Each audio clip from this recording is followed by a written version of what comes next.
1871.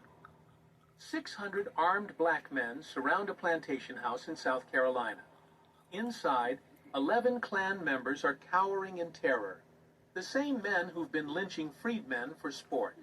The captain leading this raid? A former slave named Jim Williams. What happens in the next 60 seconds will be erased from every history book for the next 150 years. Because when those doors kicked open, everything white America believed about power, race, and violence shattered. They couldn't let you know that black soldiers didn't just fight the KKK, they absolutely crushed them. The year is 1865, and the American Civil War has just ended.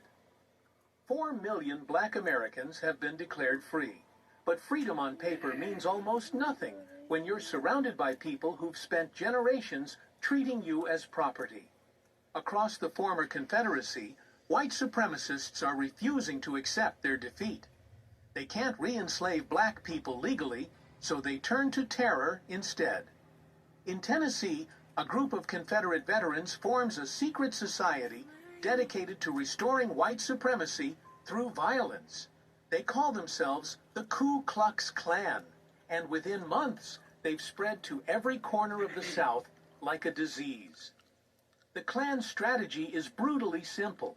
They ride at night, their faces hidden under white hoods, and they target anyone who represents black freedom.